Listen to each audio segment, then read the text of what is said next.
Okay, hi everyone. My name is Roy Wong. So I'm the trainer for the HCNP WLAN training. So today we're going to cover the topic of interconnecting the Agile Controller campus with the servers. So this is the forward here. So the Agile Controller campus is one of the latest user and application-based network resource auto control system, and this software is developed by Huawei. So they can be functioned as a user access authentication server to manage the user. In some of the very large topology, it also allows us to using the extension authentication server. So this is also one of the features inside the Agile controller. So the class here mainly describe how to use the external source to perform the authentication from the Agile controller here. Right. So this is the objective. So after the class here, so you understand how to deploy the Agile controller in a large network. So also doing some explanation about the directory server. The method for interconnecting the Agile controller with the external source. And the last one is the application of the Agile controller in wireless authentication. So let's start from the first one, deploying the Agile controller in a large network. So as you can see from here, this is one of the example for the large-scale campus network. And this one is actually using the external source to doing the authentication. So the network design here is split into the 4 different layers. Okay, the 4 layers include of the campus address, the core layer, aggregation layer, and of course the access layer. So on the access layer, you can able to see they have the wireless connection and also the wire connection. Then the controller on the top here, on the top right. So this is to one of the Agile controller here. So this Agile controller doing the remote authentication from the AD or some of the LDAP server. When the terminal is using the wireless to access to the network, you're going to send the authentication. Okay, so this red dot is referred to those of the wireless connection authentication frame packet. So the terminal, we're going to send this packet through the access layer. Okay, from the AP here, we're going to redirect to the AC. And then from the AC, we'll pass the user authentication frame to the Agile controller. So this is a process. So after that, the controller we're going to forward this authentication to the AD or the LDP server to do the authentication. And this one is happening same to the wire network. So when the terminal actually is connected to the wire, so you can see the red color dot from the picture here. Because the wiring network doesn't require the AC to manage, so you can see the traffic is direct point to the Agile controller. So here is the characteristic of the external authentication source. Okay, applicable to the large network. Okay, simplify deployment of access authentication. So allow the user using the directory server as a data source for the authentication. So they can support a various type of the directory server. Like example, AD will be one of the popular AD server you're currently using. Okay, or maybe Sun1 server. Okay, it supports synchronized and also the data source authentication. And lastly, support the primary and the standby data source. So now we'll go to the second content, directory server. And here is the overview. So for the service, a directory indicates a hierarchical structure for storing the object information on the network. So it's also used to provide the information stored in the directory, like example, the network administrator, the user, service, or maybe the application.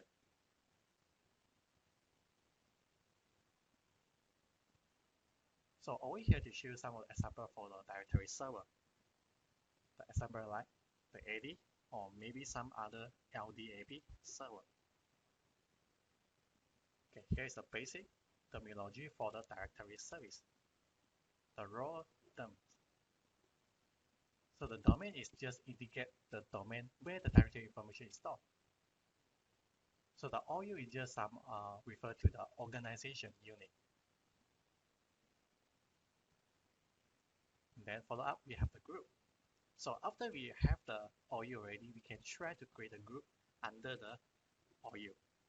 So inside the OU, we can try to create multiple groups. So example, the OU, I name it to enterprise. Inside the under the OU, I try to create another group.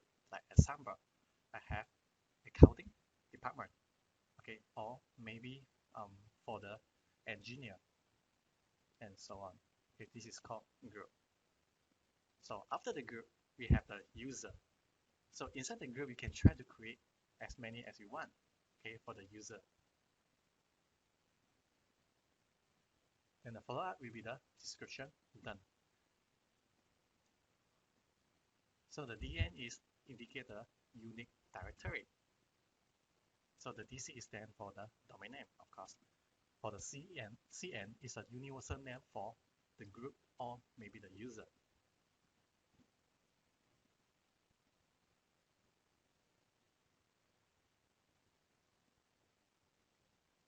Okay, hierarchical structure of the directory service.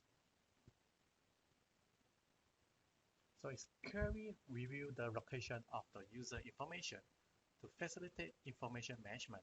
So you can see actually how they're going to arrange all the group from here. Okay, first you have the domain. Okay, the domain they're giving ad.huawei.com. Okay, followed by two different OU here. So the OU they have enterprise and also the engineer. So inside this OU, you can create another parent group, or maybe you can just create one more user is direct under to OU here. So this is a way how we're using the directory service. And here is the overview. So both of them using the TCP/IP based directory access protocol. So they're actually using the standard protocol here to form the connection. So for all the server, include the AD server, they are using the LDAP as a directory access protocol. So it's a standard protocol used by all of those servers. And using the structured data storage mode, it can be run in the Windows, Linux, or the Unix OS. Then the AD server is the application of the LDAP. So the LDAP can be just the protocol used by the AD. Like the SUN1 server. The SUN1 server also is one of the application. AD and also the SUN1, both of them they're running the same protocol, and we call this protocol is LDAP.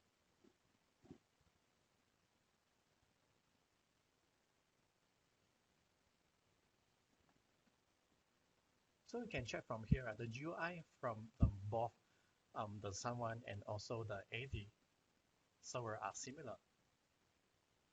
Okay, this is how does it look like. So both of them you have the root on the top, followed by the OU. So you can create a multiple OU below the root. So after that, inside the OU, we can create a different group. So inside the group, we can create another user. Which user is under the group here?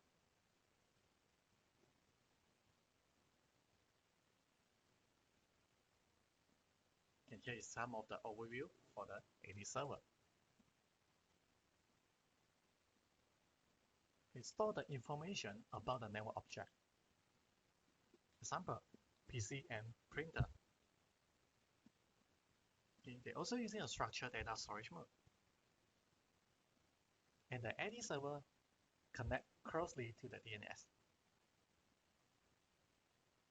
And it can be intercooperate with other directory service. The reason back then can able to interoperate with another directory service because they run the same standard protocol.